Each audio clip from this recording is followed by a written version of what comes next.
கிலோமீட்டருக்கு ஒரு துவக்க பள்ளி, 3 கிலோமீட்டருக்கு ஒரு நடுநிலை பள்ளி, 5 கிலோமீட்டருக்கு ஒரு உயர்நிலை பள்ளி அப்படின்னு ஆரம்பிச்சு கல்வியை யார் வேண்டுமானாலும் கற்கலாம்.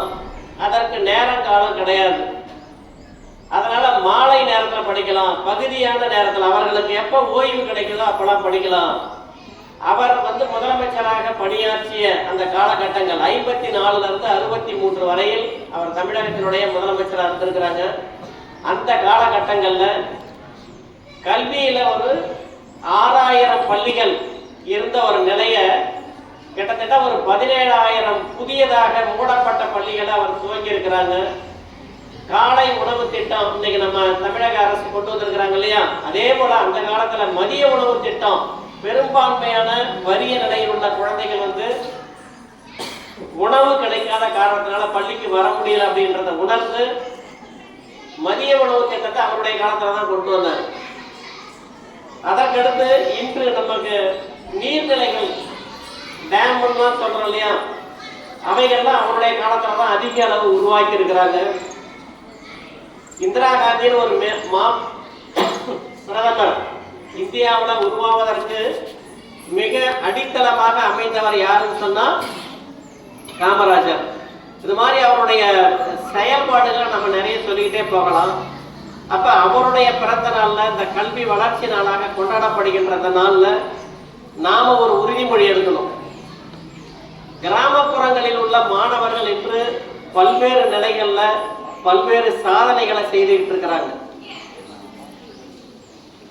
இப்ப கூட நம்ம பள்ளியில கிட்டத்தட்ட ஒரு 20க்கும் மேற்பட்ட புதிய செய்திகள், அதாவது ஒவ்வொரு நாளும் புதிய செய்திகள், அதாவது செய்திகள் அப்படின்னு சொன்னோம்னா அது புரோவர்பா இருக்கலாம், திருக்குறளா இருக்கலாம், அல்லது எமிஸ் அப்படின்னு இந்த அப்ரிவேஷன் சொன்னாங்க இல்லையா, அது மாதிரி தகவல்கள் ஒவ்வொரு நாளும் ஒவ்வொரு தகவல்களை நம்ம என்ன செய்யணும், உள்வாங்கணும், அதை நினைவுல வச்சுக்கணும்.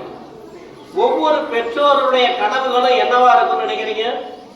தன்னுடைய பிள்ளை ஏதேனும் ஒரு துறையில சாதிக்க வேண்டும் என்ற எண்ணத்தோடு தான் கல்வி கற்காவிட்டாலும் தன்னுடைய குழந்தைகளை படிக்க வைக்கிற நிலையில அனுப்புறாங்க. அவர்களுடைய உயரிய நோக்கம் என்னவா இருக்கும்? ஏதேனும் தன்னுடைய குழந்தை ஒரு வேலைக்கு போகணும்.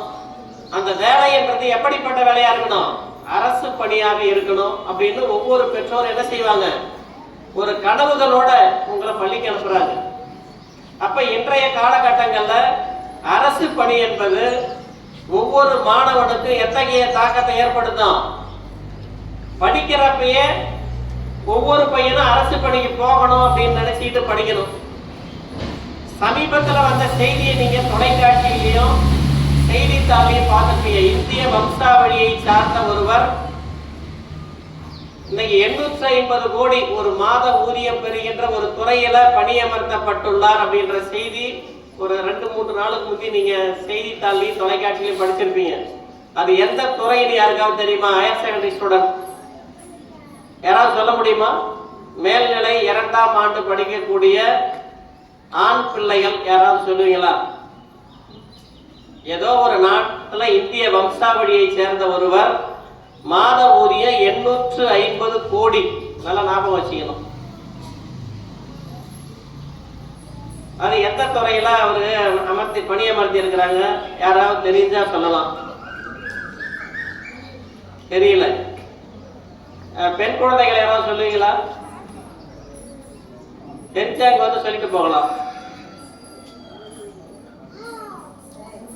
அதே போல விண்வெளிக்கு சென்று இன்னைக்கு ஒருத்தர் நம்ம பூமியே அடைகிறாங்க அப்படின்ற ஒரு செய்தியை நீங்க படிச்சீங்க. அது யார்? இவ்வளவு நாள் விண்வெளியில தங்கி இருந்து முதலாக போயிட்டு விண்வெளியில தங்கி இன்னைக்கு இறங்குற